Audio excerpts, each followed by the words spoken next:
함께 합독하도록 합니다. 아가 4장 8절부터 11절까지 함께 합독하겠습니다. 시작. 내 신부야, 너는 레바논에서부터 나와 함께하고 레바논에서부터 나와 함께 가자. 아마나와 스닐과 헤르몬 꼭대기에서 사자굴과 표범산에서 내려오너라. 내 누이 내 신부야, 내가 내 마음을 빼앗았구나. 내 눈으로 한번 보는 것과 내 목의 구슬 한 꿰미로 내 마음을 빼앗았구나. 내 누이 내 신부야, 내 사랑이 어찌 그리 아름다운지. 내 사랑은 포도주보다 진하고 내 기름의 향기는 각양함보다 향기롭구나. 아멘. 11절. 내 신부야, 내 입술에는 꿀방울이 떨어지고 내 혀 밑에는 꿀과 젖이 있고 내 의복 향기는 레바논의 향기 같구나. 아멘. 자, 오늘 이 말씀을 가지고 사랑은 변화다. 사랑은 변화다. 자, 4장 1절부터 쭉 보면 이제 결혼식을 마치고 솔로몬이 이제 첫날 밤을 보내면서 사랑하는 술람미를 향해서 이제 칭찬하는, 사랑을 다시 한번 고백하는 그런 내용으로 되어 있습니다. 자, 어제 우리가 1절부터 7절까지는 왓츠프라고 그런 용어로 이제 사랑하는 여인의 신체를 언급하면서 아름다움을 이제 고백하고 칭찬하는 그런 내용이라면, 자, 오늘 8절부터 15절까지 이제 쭉 이제 솔로몬이 이제 얘기하는 거고, 여기에 대한 화답이 술람미 여인이 이제 16절 이제 대답을 합니다. 이 대답에 5장 1절에 솔로몬이 이제 또 화답하는 그런 내용으로 되어 있습니다. 그리고 5장 2절부터는 또 전혀 다른 상황이 이제 전개가 되거든요. 그렇게 보면 이 4장의 내용은 이제 첫날 밤에 신랑이 신부를 향해서 어떤 그 기쁨과 사랑의 고백인데, 자, 오늘 본문 8절부터 15절까지를 한꺼번에 이렇게 내용을 생각하면 좀 이해가 좋을 듯한데, 이제 시간 관계상 좀 잘랐습니다. 오늘 3가지, 내일 3가지를 말씀을 드릴 텐데, 자, 오늘 8절 이하의 내용을 보면 지금까지 술람미 여인이 이렇게 살아왔기 때문에 내가 너를 사랑하고 결혼까지 한 거야 라고 이해할 수도 있고요. 또 한편으로는 사랑을, 아름다움을 칭송하고 이제 결혼했으니까, 여러분 결혼 신혼여행 가서 주로 무슨 얘기를 합니까? 과거의 얘기를, 연애했을 때 얘기를 많이 할까요? 아니면 결혼했으니까 앞으로 우리가 어떻게 살 것인가, 앞으로의 어떤 계획, 앞으로를 서로 약속하는 어떤 미래지향적인 내용이 더 많아요. 일반적으로 보면 미래적인, 이렇게 살자, 이렇게 하자, 그런 내용이 많지 않겠어요? 그렇게 보면 지금의 이 내용도 2가지로 이해할 수 있습니다. 네가 이렇게 살아왔기 때문에 내가 너를 이렇게 좋아하고 결혼한 거야. 어떤 과거의 어떤 그런 삶의 모습을 이제 언급한다고 볼 수도 있고, 그래서 술람미의 평소의 삶이, 그래서 사랑에는 다 이유가 있구나, 이렇게 이해할 수도 있고요.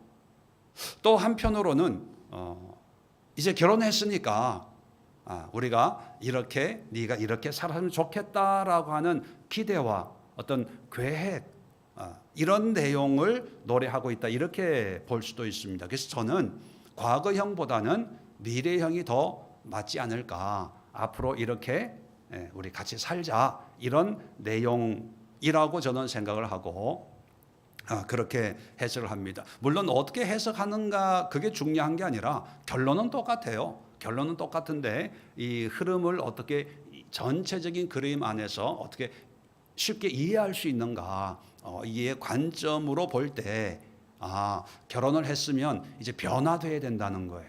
하나님을 믿었으면, 또 믿기로 작정을 했으면 바뀌어야지.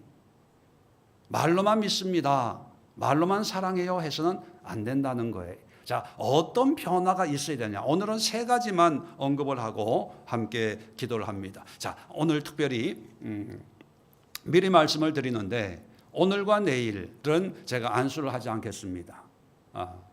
그리고 기도하실 때 사랑은 변화다 이렇게 제가 제목을 붙였는데, 과연 내가 하나님을 믿고 예수님을 믿으면서 변화되지 않는 부분이 뭔가 한번 냉철하게 여러분의 신앙을 점검하는 시간을 드리고 싶습니다.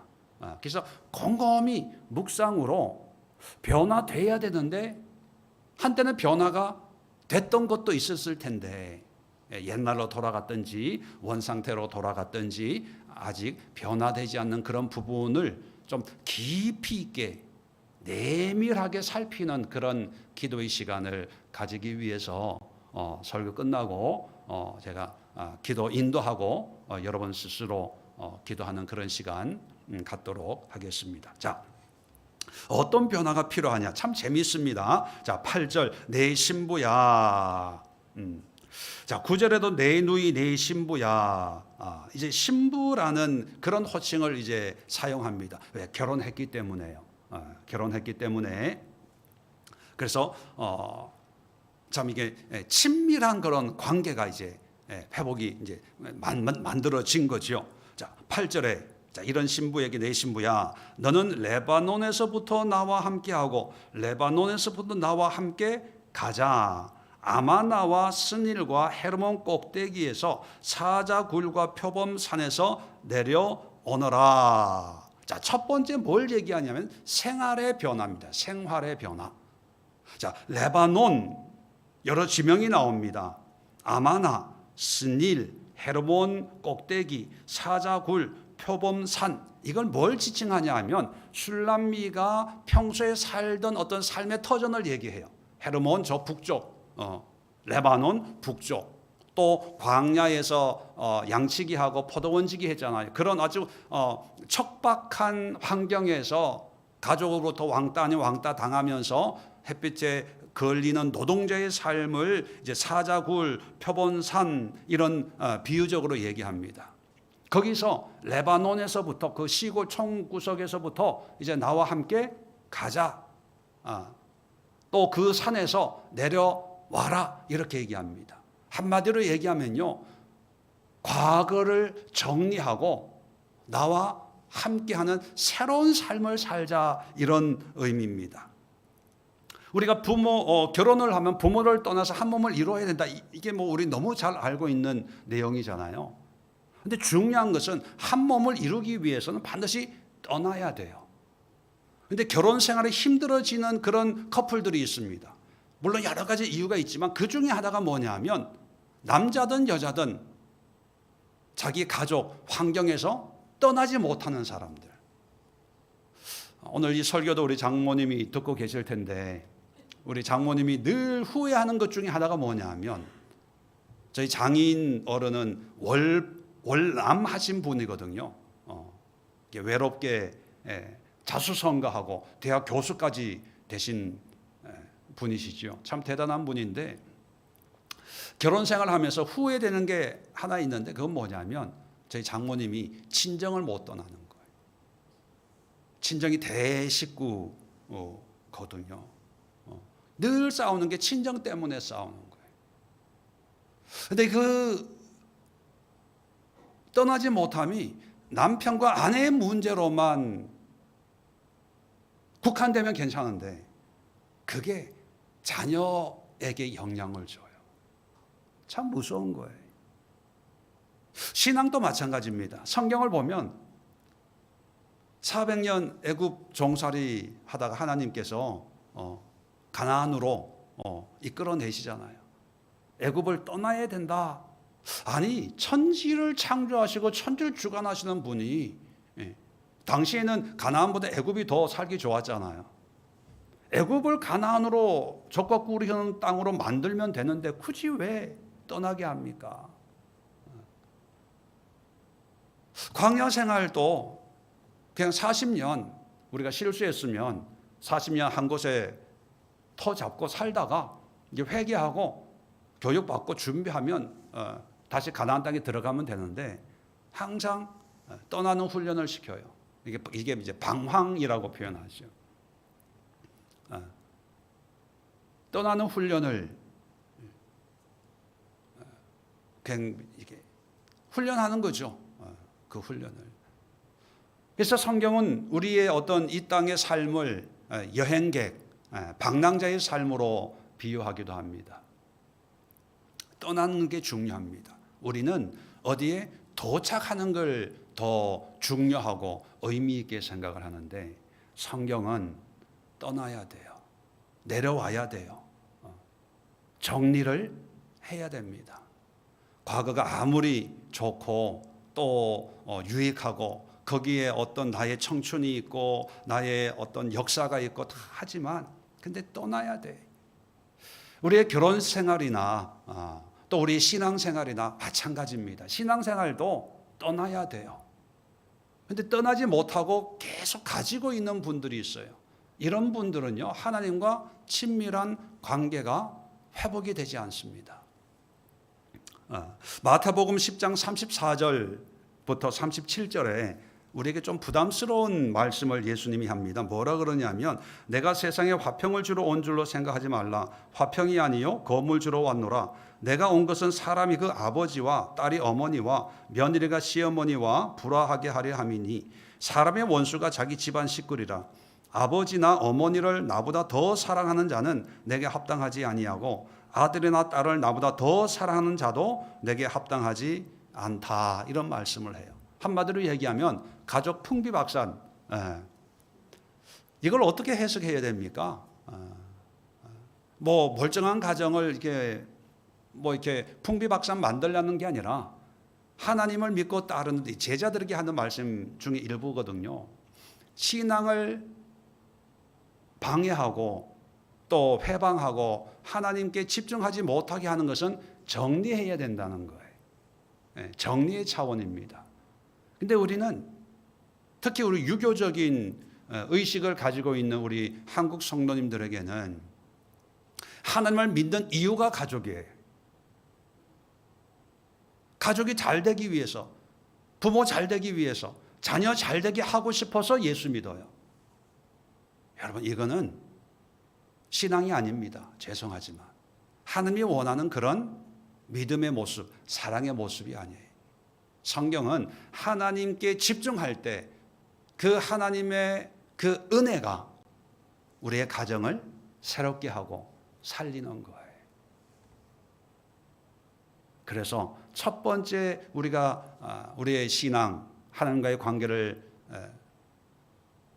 이제 점검할 때 과연 내가 온전히 하나님을 위해서 버리고 떠나왔는지 아니면 미련을 가지고 하나님도 붙들고 나의 어떤 환경적인 그런 것도 붙들고 있는지 오늘 기도하시면서 한번 냉철하게 객관적으로 하나님 입장에서 내 입장이 아니야.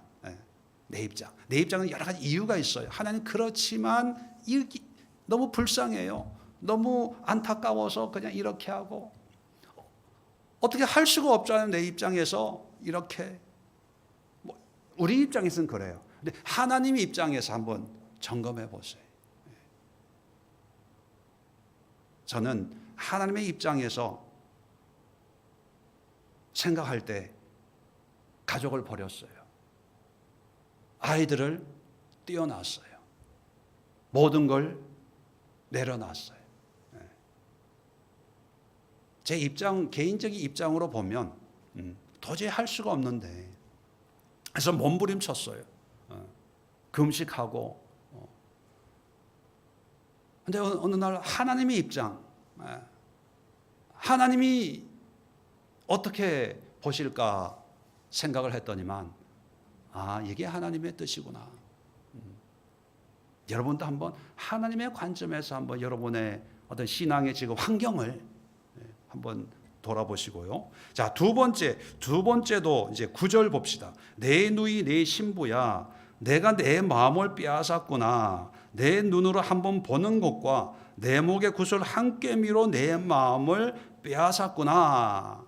자, 이게 무슨 뜻이냐면요, 솔로몬의 마음을 이 술람미가 빼앗았어요. 마음을 빼앗는다는 것은 사랑을 받는다는 의미 아닙니까? 그죠? 귀엽고 이쁘게 그렇게 이제 행동한다는 거예요. 그런데 자세히 보면 대단한 일로 사랑을, 마음을 뺏는 게 아니고 어떤 일로 뺏어요? 내 눈으로 한번 보는 것. 밥 먹다가 한번 슬쩍 보고 있는데 그게 너무 이뻐서 마음이 빼앗기는 거예요. 여러분, 그런 경험 남편 집사님들 있죠? 자, 그 다음에 내 목에 구슬 한 깨미로 내 마음을 빼앗는구나. 여러분, 그냥 장신구예요, 장신구. 이걸로 뭐 남편을 유혹하고 뭐 어필하고 이런 의미 없잖아요. 그냥 익숙하게 뭐 오늘은 이거 해야지 저거 해야지. 그런데 그거 귀걸이 목걸이 하나 했는데 솔로몬의 마음이 빼앗기는 거예요. 이게 무슨 뜻일까요? 여러분, 사랑하면요, 작은 걸로도 영향을 끼칠 수 있어요. 이게 무슨 의미냐 하면 신앙생활 하면서 하나님을 우리가 사랑하고 또 하나님이 우리로 하여금 만족과 기쁨을 누리게 하려고 할 때 우리는 뭔가 대단한 일, 큰 일로 뭔가 큰 일을 해야 하나님이 기뻐하신다고 생각하는데 그거는요, 옆집 아저씨들은 그런 걸로 기뻐해요. 옆집 아저씨는. 근데 내가 사랑하는 사람은요, 그냥 내가 보기만 해도 가슴이 심쿵해지는 거예요. 그런데 나를 보고 한번 씩 웃어줘. 그 뭐 애간장이 녹는 거죠, 뭐. 그리고 귀걸이, 목걸이를 했는데 그게 너무너무 이쁜 거예요. 이게 뭐냐면 행동의 변화입니다. 행동의 변화. 결혼 전에는 연애할 때는 뭔가 선물도 하고 이벤트도 하고 뭔가 하고 뭐 이래야 막 오빠 너무 좋아 뭐 이랬어요. 근데 왜 결혼했는데 이런 걸 안 해주니까 이제 좀 사랑이 식었나 이런 면도 있는데, 사실 결혼하면 어떤 큰 이벤트보다는 삶의 소소한 거에 사랑을 느끼잖아요.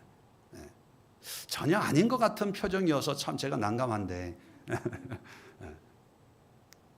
무슨 뜻이냐면요, 우리의 작은 행동 하나하나가 하나님께 영향을 미친다는 거예요.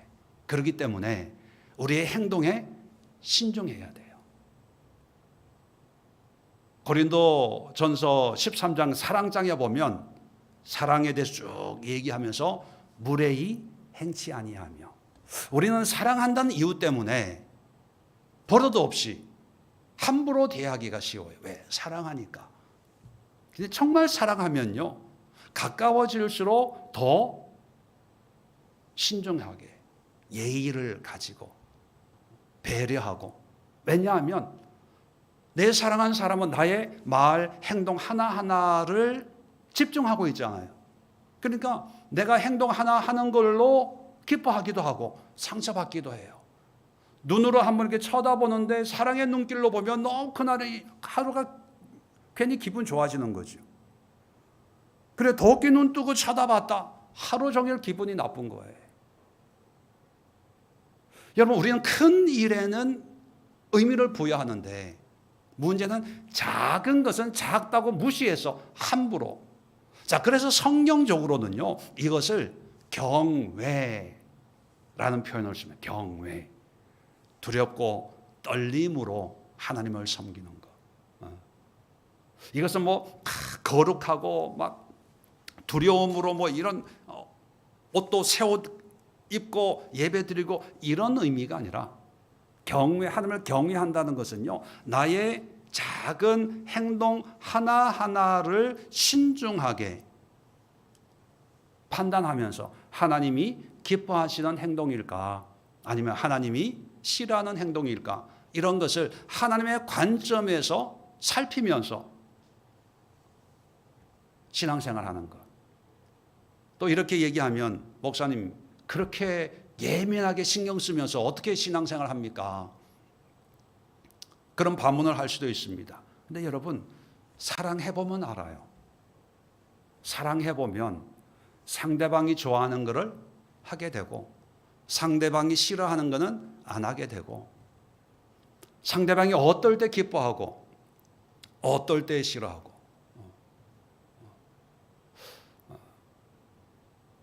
그래서 결혼하면 입맛도 뭐 남편 따라간다 뭐 이런 얘기 있잖아요. 왜냐하면 배려해 주니까 그렇게 되어지는 그게 사랑의 힘이에요.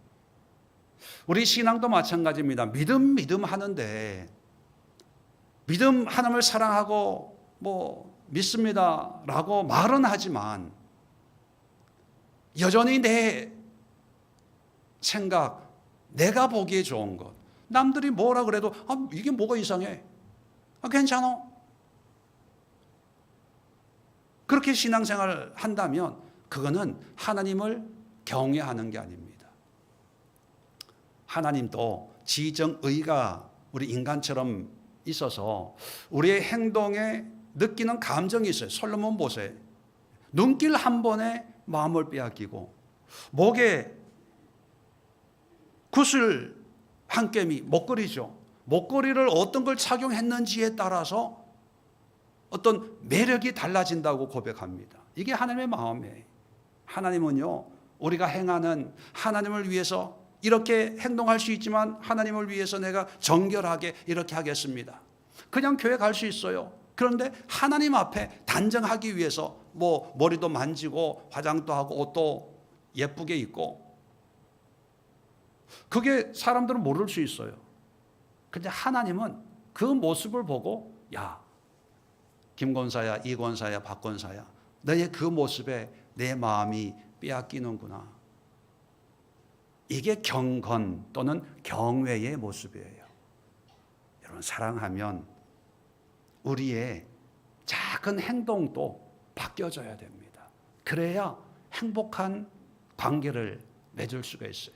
사람이나 하나님이나 똑같은 원리라는 거예요. 연인 사이나.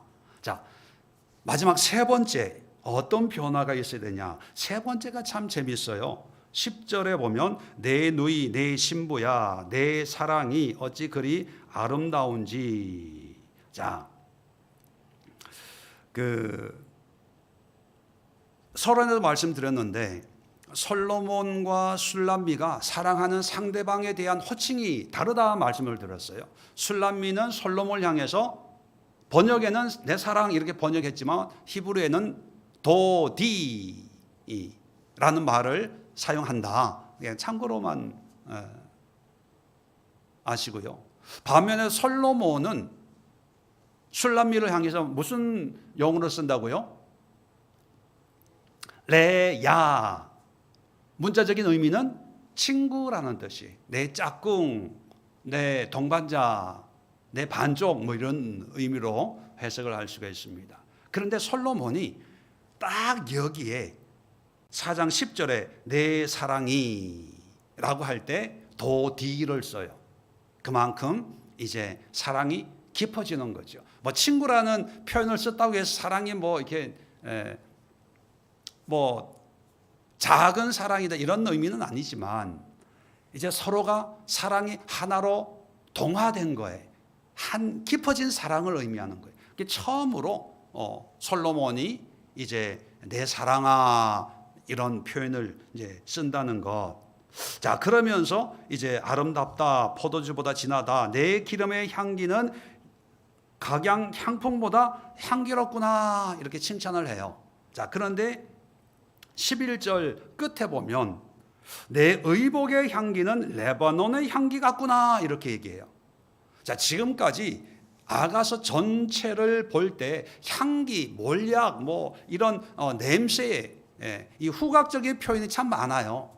그런데 그 후각적인 표현은 다 상대방에 대한 몸에서 나는 어떤 그런 향기를 의미하는데 의복에 관한 것은 딱 여기에서 언급을 하고 있어요. 그러면 내 의복의 향기는 레바논의 향기 같구나.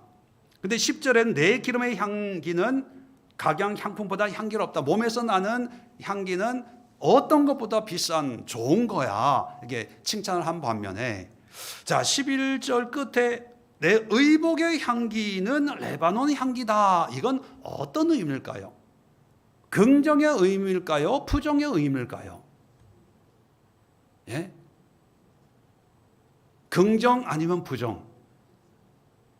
자, 그러면 레바논 내 향기라는 그 의미는 뭘까? 레바논. 자, 아까 우리 8절에 보면 레바논에 대해서 얘기하는데, 내 신부에 너는 레바논에서부터 나와 함께하고 레바논에서부터 나와 함께 가자라고 얘기했어요. 그러면 이 레바논이 좋은 걸까요? 안 좋은 걸까요? 안 좋으니까 결혼했으니까 이제 거기서 나와 함께 가자. 예루살렘으로, 왕궁으로. 그래서 이 레바논은 아까도 말씀드렸지만 처녀 때 친정이 있는 고향, 그런 아주 시골이에요, 시골. 그게 부정적인 의미로 사용하고 있어요. 그런데 내 의복에서는 레바논의 향기가 나. 그럼 그 의복을 계속 입으라는 거예요? 벗으라는 걸까요? 벗으라는 거예요. 시골 티 내지 말고 이제 비싼 옷 입어, 명품 옷 입어, 이런 뜻이에요. 그러면 이 레바논의 향기라고 하는 것은 이제 변화된 신분에 맞지 않는 어떤 그런 거. 그래서 옷이니까 이제 벗어버리고, 얼마나 아름다운 옷이 많겠어요, 왕비니까. 그걸 입으면 된다는 이제 뉘앙스가 깔려 있는 거예요. 그러면 레바논의 향기는 뭘 구체적으로 지칭하는가, 뭘 벗어야 되는가, 뭐를 바꿔야 되는가, 이게 이제 궁금해지는 거예요. 그죠? 자, 그러면 이제 11절 봅시다. 내 신부야, 내 입에는 꿀방울이 떨어지고 내 혀 밑에는 꿀과 젖이 있고. 계속 반복되는 이미지가 뭡니까? 입술, 혀. 자, 입술과 혀 하면 뭘 다루고 있다는 걸 알 수가 있을까요? 말을 바꿔야 돼요. 언어를 바꿔야 돼요. 어떻게 바꾸냐? 꿀방울이 떨어지고 혀 밑에는 꿀과 젖. 젖과 꿀 어디서 많이 들어본 거 같지 않아요? 가나안 땅. 그게 왜 가나안 땅이 젖과 꿀이 흐르는 땅이라고 합니까? 왜? 하나님의 은혜와 축복이 있고 하나님이 있는, 하나님이 다스리시는, 통치하시는, 다시 말하면 젖과 꿀이라고 하는 건 환경적인 어떤 그런 더 좋음의 의미가 아니라 하나님이 계시는 거예요. 하나님의 은혜가 있는 것.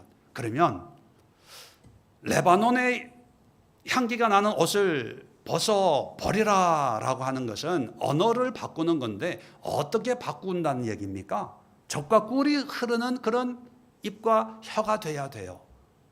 그리고 우리 말에 뭐가 있어야 된다? 달콤한 말, 번지르한 말, 립서비스, 이게 아니고 하나님의 은혜가 있고 하나님이 있는, 하나님에 관한 그런 언어.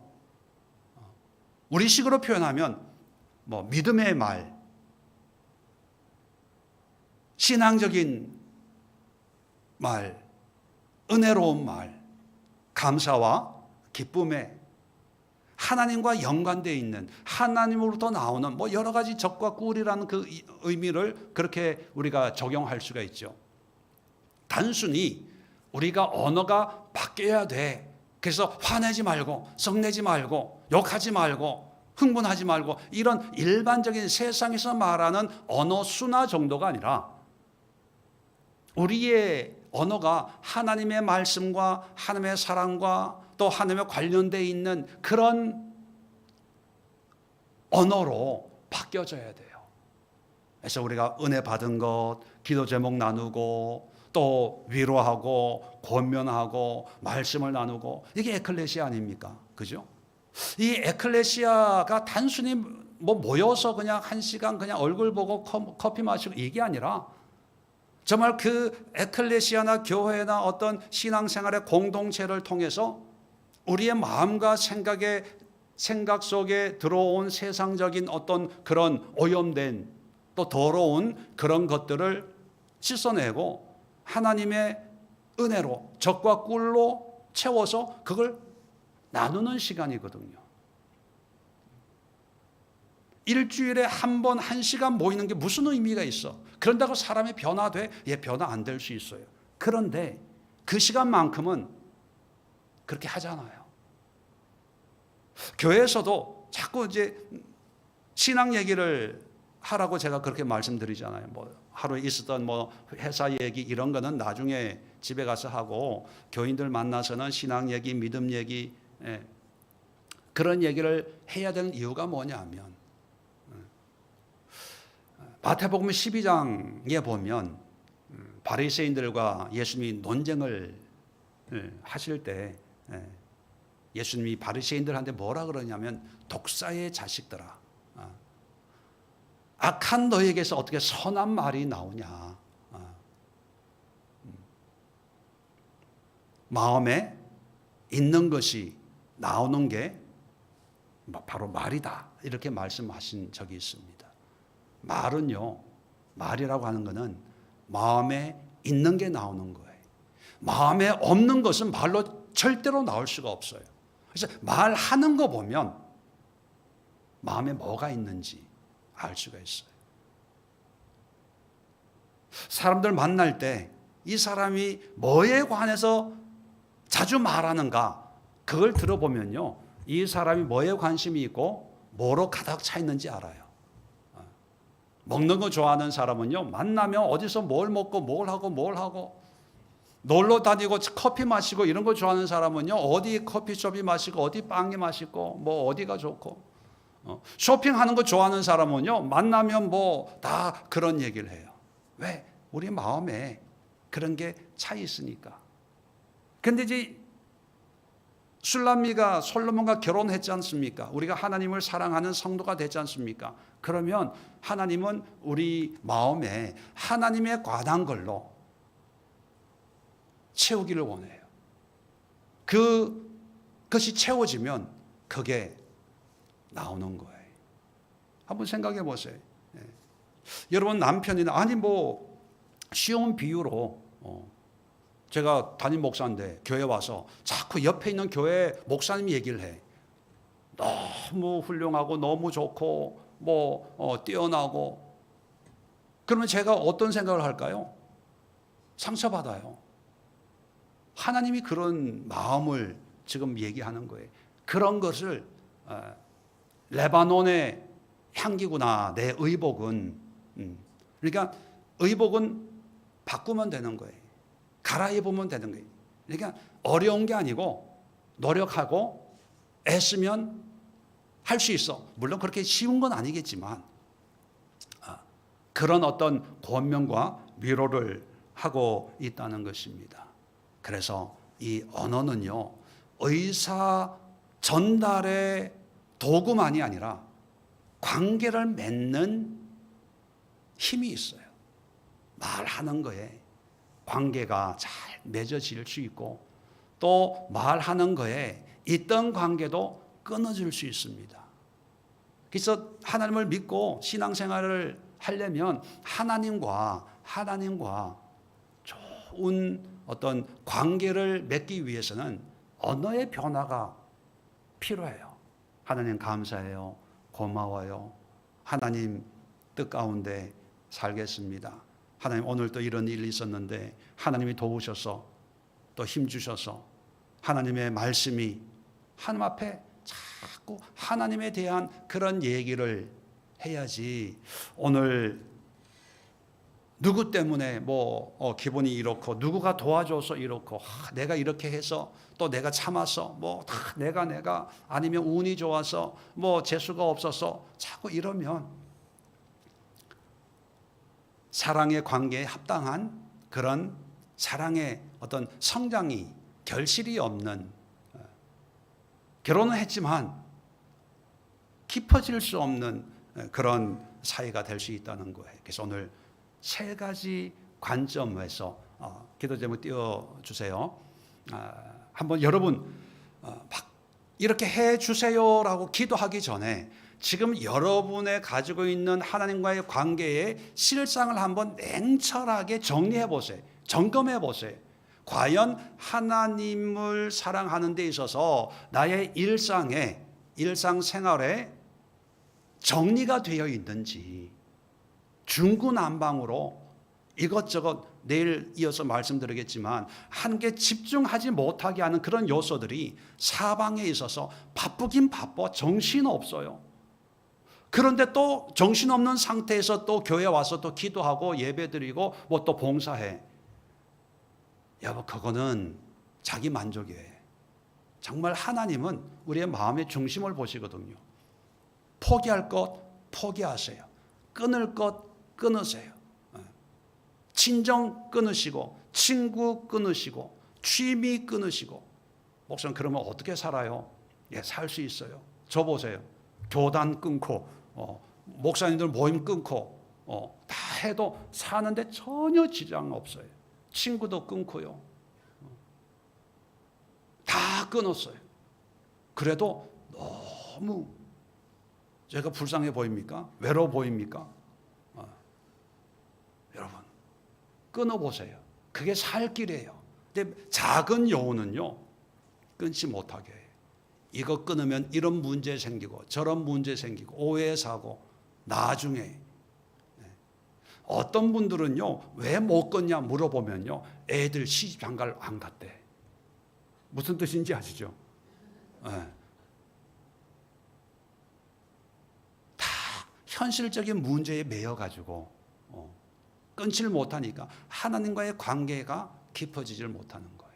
두 번째, 여러분의 어떤 하나님 앞에서 하는 그 행동들이 하나님에게는 어떤 느낌을 주는 행동들일까?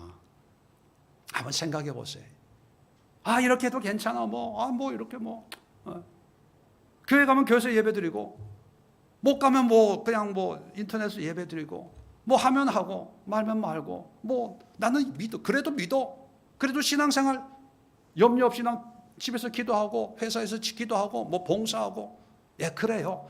우리의 관점에서는 나름대로 열심히 하는 신앙이다라고 생각하지만, 그런 모습을 하나님이 보실 때 눈길 한 번에도 감동을 받는 분이에요. 목걸이 하나에도 매력을 느끼는 분이에요. 과연 그런 나의 행동이 하나님에게는 매력적으로 보여질까? 아니면 중구난방 오지랖 넓은 정함이 없는 뜬구름 같은, 분주하고 바쁘긴 바쁜데 결실이 없는, 그리고 일을 시작은 하지만 맺지는 못하는 그런 답답하고 안타까운 그런 모습인지. 여러분의 그 모든 생활을요, 여러분의 입장에서 생각하지 마시고 하나님의 관점에서, 제3자, 쉽지는 않지만 잘 이해가 안 되시는 분들은요, 시간 있을 때 저한테 물어봐 주세요. 이런 모습이 하나님에게는 어떤 모습인지, 목사님이 느끼는 바가 뭔지 나에게 좀 알려주세요. 이렇게 시험 안 받겠다는 전제하에서 물어보세요. 그럼 제가 객관적으로 제가 하나님의 마음은 아니지만, 하나님은 아니지만 목회자로서, 목회자는 영혼의 관심밖에 없어요. 영혼의 관심. 제가 대답을 해드리면 참고해서 기도하시면 돼요. 세 번째가, 내 말에 지혜를 주세요. 그냥 단순히 예쁜 말 잘하는 그런 사람, 겸손하게 예, 아이고 별 말씀은요, 이런 그냥 인간들이 생각하는 어떤 그런 얌전하고 착한 말, 이거 참 위험한 거예요. 이게 어쩌면 교만할 수 있고요, 오만할 수 있는 그런 사람이 말로 포장을 하는데, 그런 게 아니라 정말 내 말 속에 하나님의 적과 꿀, 하나님의 사랑과 은혜와 긍휼하심과 또 하나님의 위로, 또 생명이 있는 이런 그런 말인지, 아니면 얼굴 보면서 그냥 웃는 예 반가워요 속으로는 그런 적이 없는데, 처세 임기응변의 이런 말, 이건 지혜가 아닙니다. 그건 요령이지요. 요령적인 그런 처세술의 말이 아니라 정말 적과 꿀이 뚝뚝 떨어지는 그런 하나님의 은혜의 말을 할 수 있는 지혜를 주세요. 지혜를. 그래서 여러분, 언어생활, 행동, 어떤 삶, 이것이 하나님 앞에 또 믿음 안에서 얼마나 변화되어 왔고 또 변화될 부분이 뭐가 있는지 여러분 깊이 있게 잠잠히 한번 기도하시면서 생각해 보시고 하나님이 깨닫게 하신다면 회개하세요. 또 이렇게 해야 되겠다라고 그런 생각이 들면 결단하고 기도하세요. 하나님 도와주세요. 이렇게 행할 수 있도록, 이렇게 살 수 있도록 깊이 있게 기도하셔야 됩니다. 사랑은 변화입니다. 하나님 우리가 변화되기를 원합니다. 자리 정돈하시고 우리 함께 주여 한번 힘차게 외치고 합심해서 기도하시면서 통성으로 기도하실 분 기도하시고 또 묵상으로 기도하실 분 자유롭게 기도